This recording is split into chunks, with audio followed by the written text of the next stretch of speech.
Bienvenidas y bienvenidos a esta nueva inversión. Hoy nos vamos a adentrar en la figura y sobre todo en el pensamiento de Edward Caird. Hablamos de uno de los grandes nombres del idealismo británico de finales del XIX, un movimiento filosófico que, dejó una huella bastante profunda en sitios como Oxford y Glasgow. Exacto. Y quizá hoy no es un nombre que suene todos los días, pero su influencia en la ética, en la política, incluso en cómo se entendía la religión en su época, fue muy significativa. Sí, de hecho. Y para explorarlo bien tenemos un conjunto de fuentes bastante variado, ¿verdad? Así es, tenemos textos biográficos, análisis de su filosofía, también escritos sobre figuras contemporáneas suyas que nos van a dar mucho contexto.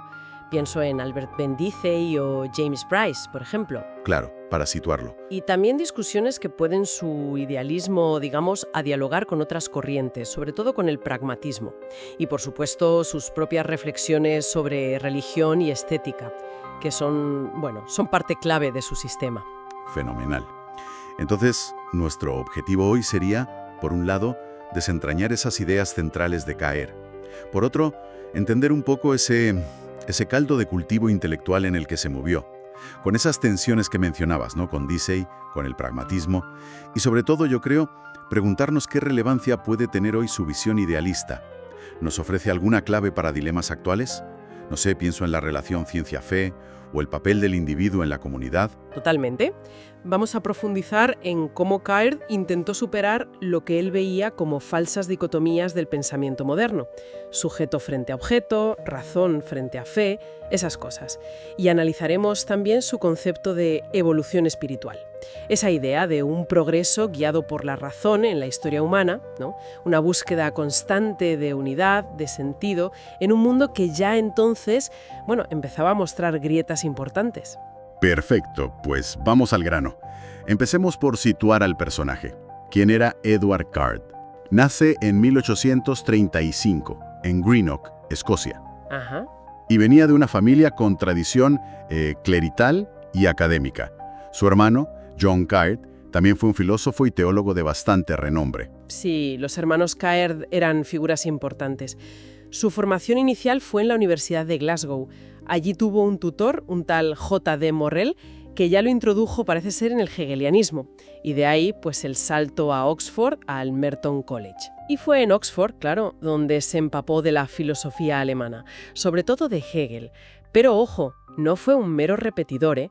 Adaptó la dialéctica hegeliana para forjar una versión, digamos, británica del idealismo, mucho más conectada con las preocupaciones éticas y religiosas de su entorno. También releyó a Kant, sí, pero siempre a través de esa lente hegeliana. Entiendo. Junto a T.H. Green y F.H. Bradley, se convirtió en una figura central de ese movimiento, el idealismo británico, que buscaba, en esencia, tender puentes entre la razón filosófica y la fe religiosa, entre la ciencia, que emergía con fuerza, y los valores morales tradicionales. Y después de Oxford, su carrera académica principal volvió a Glasgow, ¿no? Catedrático de filosofía moral durante casi 30 años. Casi nada. Y el culmen, digamos, le llegó en 1893. Lo nombran máster del Balliol College de Oxford, que era uno de los puestos académicos más prestigiosos del momento, sin duda. Desde luego. Y las fuentes coinciden en destacar no solo su erudición, que era vasta, sino también un carácter muy afable y una gran capacidad para inspirar a sus alumnos. Sí, parece que dejó huella en discípulos importantes. Mencionas al historiador Arnold J. Toynbee o incluso a H. Asquith, que llegaría a ser primer ministro. Exacto. Y un detalle que a mí me parece muy revelador de su compromiso social. Junto a su esposa, Caroline, Caird fue miembro fundador de la Asociación para el Sufragio Femenino de Glasgow y Oeste de Escocia. Ah, mira qué interesante. No era solo un filósofo de Torre de Marfil, vamos. Tenía los pies en la tierra. Bien, bien. Entremos ahora en el núcleo de su filosofía. Hablamos de idealismo objetivo. ¿Qué significa eso exactamente? Bueno, pues buscaba superar esas divisiones tan tajantes que mencionabas antes. Mente frente a materia, yo frente al mundo, fe frente a razón. Caird proponía que la realidad, en el fondo, es un todo orgánico, un sistema racional unificado. Ajá. Nuestra conciencia individual no sería algo aislado, ¿sabes? Sino una manifestación particular de una conciencia absoluta o un espíritu universal que subyace a todo. Pero, y esto es crucial, esto no le llevaba a negar la existencia del mundo externo. Ah, vale. No como Berkeley, por ejemplo. Exacto. No era un idealista subjetivo como Berkeley. Para Caird, el mundo material es real, pero su realidad última solo se comprende como parte de ese todo espiritual y racional. Y ligado a esto está su concepto clave de evolución espiritual. Eso es. Y es importante recalcarlo. No tiene nada que ver con una aplicación burda del darwinismo social, de esas que justificaban las desigualdades y demás. No, no. Entendido. Para Caird, la historia humana mostraba un progreso moral intelectual que seguía una lógica dialéctica, muy al estilo de Hegel. Una situación o idea, la tesis, genera tensiones y contradicciones, la antítesis, y de ese conflicto emerge una comprensión nueva y más elevada, la síntesis. Buscaba este patrón en el desarrollo de las religiones, de la moral, de las instituciones. Un proceso que él veía como teleológico, o sea, orientado hacia una mayor racionalidad y autoconciencia. Pero, ¿no suena eso un poco determinista? Si hay una evolución espiritual guiada por la razón hacia una síntesis superior, ¿dónde queda el margen para la libertad individual? ¿Para el error? ¿Para los caminos que se bifurcan? Es una objeción muy pertinente, sí. Caird probablemente diría que la libertad individual se realiza precisamente participando conscientemente en ese proceso racional colectivo. No es un determinismo ciego, ¿entiendes? La razón humana es el motor de esa evolución. Vale. El espíritu absoluto no es una entidad externa que nos dirige desde fuera, sino la racionalidad inmanente en el propio proceso histórico y en nuestra capacidad de comprenderlo y actuar conforme a él. Aunque sí, es cierto que el énfasis está más en la dirección general del proceso que en la contingencia individual. Eso es verdad. Entendido. Y esta visión, claro, se proyecta en su filosofía de la religión. Intentó una reconciliación bastante ambiciosa entre filosofía y fe. Sí, muy ambiciosa. Veía las religiones históricas como etapas en el desarrollo de la comprensión humana del absoluto, como manifestaciones de una intuición moral y racional fundamental. Exacto. Para él, Dios no sería tanto un ser personal, separado del mundo, sino más bien esa idea regulativa racional, ese principio último de unidad y sentido que orienta nuestra búsqueda de verdad y de bien.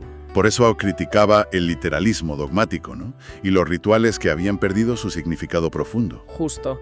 Incluso la naturaleza la veía como una manifestación de ese espíritu subyacente. Todo estaba conectado en su sistema. Y de forma coherente, entonces, su visión de la estética también tenía esa dimensión ética y cognitiva. Totalmente. Para Caird, el arte y la experiencia de la belleza no eran un mero disfrute pasivo, para nada. Cumplían una función crucial en la formación de la sensibilidad moral. Ajá. La belleza nos ayuda a percibir la armonía, la unidad en la diversidad y nos eleva, digamos, a formas más altas de comprensión de la realidad y de nosotros mismos. Por eso criticaba el arte puramente formalista, ese arte vacío de contenido humano o ético. El arte debía contribuir a esa evolución espiritual. Muy bien, creo que hemos perfilado sus ideas centrales bastante bien. Ahora, la pregunta clave. ¿Todo esto tiene alguna resonancia hoy? Más allá del interés histórico, quiero decir. Pues las fuentes sugieren que sí, en varios frentes. Por ejemplo, en el eterno debate entre ciencia y religión, que hoy sigue muy polarizado. Cierto. El enfoque de Caird podría ofrecer una perspectiva, integradora. La ciencia nos revela las leyes, los mecanismos del universo, pero no agota la realidad. La filosofía y la religión, entendida a su manera, claro, son necesarias para abordar las preguntas por el sentido, el propósito, los valores. Comprensión más amplio. Interesante. ¿Y qué más? Pues también su fuerte énfasis en la dimensión comunitaria de la ética. En una época de individualismo a veces exacerbado, ¿no? Y de fragmentación social. La idea de Caird de que el individuo solo alcanza su plena realización dentro de una comunidad ética. Sí. y que la moralidad está profundamente arraigada en la responsabilidad colectiva, en las instituciones que la encarnan, pues puede ser un contrapunto muy necesario. Suena casi a un antídoto contra ciertas derivas contemporáneas. Sí, tiene sentido. Incluso en el diálogo interreligioso quizás. Esa idea de buscar un núcleo racional y ético común en las diferentes tradiciones, más allá de las diferencias dogmáticas o rituales. Podría ser una vía útil, sí, centrarse en valores compartidos, como la justicia, la compasión, la búsqueda de la verdad, que Keir vería como manifestaciones de ese espíritu universal. Y si recuperamos su visión de la estética, la idea del arte no solo como entretenimiento o mercado, sino como herramienta para formar la sensibilidad moral y cívica, para cultivar la empatía. Podría inspirar enfoques diferentes en la educación, en las políticas culturales, sin duda. Además, su pensamiento proporciona argumentos contra el cientificismo, ¿no? Esa tendencia a reducir toda forma válida de conocimiento al método científico experimental, ignorando la legitimidad del análisis filosófico, normativo, ético. Exacto, contra ese reduccionismo que a veces vemos. Y una última pincelada de aplicación contemporánea que sugieran las fuentes. Su énfasis en la búsqueda de fines racionales compartidos y en la comunidad ética podría informar el desarrollo de marcos éticos en el mundo empresarial, ir más allá del mero beneficio. Eso es. Considerar la dignidad humana, la responsabilidad social, como elementos intrínsecos de una actividad económica racional y moralmente justificada. Bueno, todo esto dibuja un pensamiento con bastantes ecos actuales, la verdad. Pero para entender bien a Kabir es fundamental situarlo frente a otras figuras de su tiempo. Y aquí entran en juego Albert Ben Dicey y James Bryce. Ajá, los contemporáneos clave. Contemporáneos casi exactos de Keir. Ambos liberales victorianos, pero con enfoques radicalmente distintos, parece. Empecemos por Dicey, 1835-1922. Jurista, constitucionalista, profesor vineriano en Oxford. Su gran obra, Lectures Introductory to the Study of the Law of the Constitution, de 1885. Sí, y el pensamiento de Dicey se articula en torno a unas ideas muy claras y, podríamos decir, bastante rígidas sobre la Constitución británica. Sus famosos pilares eran, primero, la soberanía parlamentaria absoluta. Absoluta. Sí, la idea de que el Parlamento británico podía legalmente hacer o deshacer cualquier ley, sin límites jurídicos. Punto.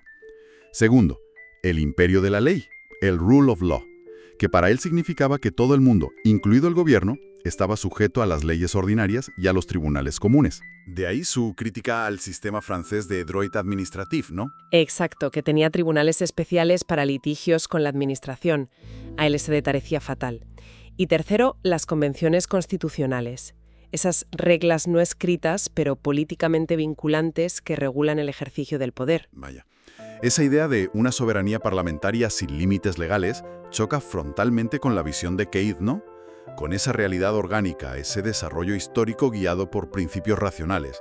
Dicey parece anclar todo en la estructura legal formal. Exactamente. La unidad y el orden para Dicey residen ahí, en esa estructura legal. Y esa visión le llevó a ser un opositor feroz del Home Rule para Irlanda. Publicó England's Case Against Home Rule en 1886. Claro. Argumentando que cualquier forma de federalismo o devolución de poder era incompatible con la soberanía indivisible del Parlamento de Westminster y también con la flexibilidad natural de la Constitución no escrita británica. Para él, la unidad del imperio descansaba en ese legalismo inglés. Fue un miembro destacado del Partido Unionista, por cierto.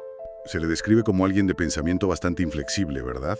Muy atado a las ideas de los años 80 del 19. Sí, muy anclado ahí. Incluso se oponía al sufragio femenino y al creciente colectivismo de la época. Curioso. Él mismo se definía, con cierta ironía o quizá no tanta, como un profeta de lo obvio. Y es interesante cómo conectaba su visión constitucional con una idea de carácter nacional británico.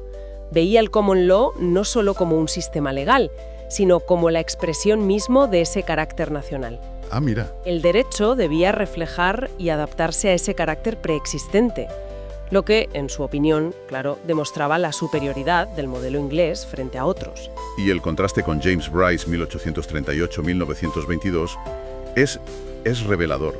También liberal. También viajó con Dicey a Estados Unidos en 1870. conoció a las mismas élites intelectuales en Harvard, pero llegó a conclusiones muy distintas. Muy distintas, sí. Bryce era más internacionalista, fue uno de los promotores de la Sociedad de Naciones y políticamente, digamos, más cercano al ala Whig del liberalismo. A diferencia de Dicey, apoyó el Home Rule irlandés. Ah, al revés que Dicey. Totalmente. Y participó activamente en la Imperial Federation League, que buscaba precisamente una estructura federal para el Imperio Británico. Su gran obra comparativa, The American Commonwealth, 1888, es en parte una respuesta a Dicey. Claro. Presenta el modelo federal de UEV y argumenta que tenía elementos compatibles, incluso deseables, para el sistema británico.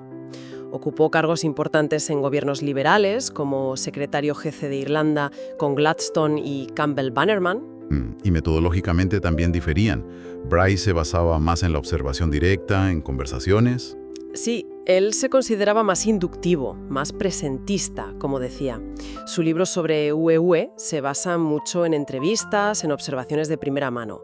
De hecho, criticaba a Tocqueville por ser, según él, demasiado a priorístico. Demasiado teórico, quizás. Eso es, por llegar a UEV con ideas preconcebidas. Aunque, bueno, hay que decir que la visión de Bryce tampoco estaba exenta de los prejuicios de la época, ¿eh? ¿Por ejemplo? Por ejemplo, en sus escritos sobre América Latina, tendía a justificar regímenes autoritarios, como el de Porfirio Díaz en México. Argumentaba que en sociedades donde el carácter nacional supuestamente no estaba desarrollado, pues el orden debía primar sobre la libertad. Vaya. Una muestra de las complejidades y contradicciones del liberalismo imperial de la época. No todo era tan sencillo. Entonces tenemos a Caird buscando la unidad en un espíritu racional que evoluciona, a Dicey encontrándola en la rigidez de la soberanía legal parlamentaria y el carácter nacional, y a Bryce explorando modelos federales pero con una visión un tanto jerárquica de los caracteres nacionales. Exacto. 3 respuestas muy diferentes a los desafíos de la modernidad y del imperio, todas desde dentro del liberalismo victoriano. Es fascinante ver esas divergencias. Sí, lo es. Y para completar este panorama filosófico, tenemos que mencionar esa tensión entre el idealismo británico de Caird y sus colegas, Bradley y Bosanquet, y la corriente emergente del pragmatismo, sobre todo en Estados Unidos, con figuras como Charles Sanders Peirce y William James. Claro, una tensión fundamental en la filosofía de la época. Si el idealismo buscaba esa gran síntesis metafísica, esa coherencia total del sistema basada en la primacía de la mente o el espíritu, ¿qué proponía el pragmatismo? ¿Cuál era su enfoque? Bueno, el pragmatismo nació en gran medida como una reacción contra lo que percibían como la abstracción y el apriorismo del idealismo. Pusieron el foco en las consecuencias prácticas de las ideas. Ajá. La pregunta clave era, ¿qué diferencia hace esta idea en nuestra experiencia concreta? Pusieron el énfasis en el método científico como modelo para adquirir conocimiento fiable y en la experiencia como punto de partida y de llegada, más pegado a la realidad tangible, digamos. Mucho más. Peirce, por ejemplo, que acuñó el término pragmaticismo para distinguirse un poco de James, se centró mucho en la lógica de la investigación científica. Tenía influencias curiosas como el realismo escolástico, fíjate, y era muy crítico con lo que llamaba metafísica grandilocuente sin base empírica. Me imagino que el diálogo entre ambas corrientes no sería precisamente un camino de rosas, ¿no? No, en absoluto. Había una tensión dialéctica clara, a veces bastante agria, ¿eh? Idealistas, como Bernard Bosanquet, criticaban al pragmatismo por considerarlo superficial, relativista o por, según ellos, malinterpretar conceptos filosóficos clave. Escribió bastante sobre ello. ¿Y al revés? Y por otro lado, pragmatistas como Peirce lamentaban lo que veían como la falta de anclaje del idealismo en la experiencia y en los métodos rigurosos de la ciencia. Les parecía que construían castillos metafísicos en el aire, básicamente. Entiendo. Reflejaba no solo diferencias filosóficas profundas, sino también, yo creo, diferencias de temperamento intelectual y de formación, la tradición metafísica clásica de Oxford frente al énfasis en la lógica y la ciencia experimental que venía de otros ámbitos. 2 mundos casi. Entendido el contexto. Volviendo a Caird, para ir cerrando esa parte, ¿cómo fue su recepción? ¿Se leyó? ¿Se le discutió en su momento? Sí, fue una figura muy respetada en su tiempo. Se valoraba enormemente su erudición, como decíamos, y sobre todo su habilidad casi única para exponer las ideas, a menudo muy oscuras, de Hegel de una manera comprensible para el público británico. Fue un gran divulgador de Hegel entonces. Exacto. Desempeñó un papel crucial en la difusión y consolidación del idealismo en Gran Bretaña. Fue un maestro muy influyente, sin duda. Pero, como suele pasar con los grandes sistemas filosóficos, también atrajo críticas, imagino. Desde luego, por varios flancos, además. Desde el positivismo y el empirismo, la crítica era la esperable. Demasiada abstracción, especulación metafísica sin suficiente base empírica, lo de siempre, vamos. Sí. Más adelante, con el auge del realismo y la filosofía analítica a principios del siglo XX, pensemos en figuras como G. Moore o Bertrand Russell, se le atacó duramente por lo que consideraban imprecisión conceptual y por construir una metafísica grandilocuente y, según ellos, lógicamente inconsistente. Le dieron fuerte los analíticos entonces. Sí, fue uno de los blancos preferidos de la nueva escuela. Y desde algunos círculos religiosos también hubo críticas. Unos le acusaban de disolver la especificidad de la revelación cristiana en una filosofía racionalista abstracta. Otros, quizás, de no tomar suficientemente en serio la crítica histórica de los textos sagrados que ya empezaba a desarrollarse. Un fuego cruzado, vaya. ¿Y hoy cuáles serían sus limitaciones vistas con perspectiva, si tuviéramos que señalar alguna? Bueno, su lenguaje, que es muy dependiente de la terminología hegeliana, puede resultar arduo. Seamos sinceros, no es una lectura fácil hoy en día.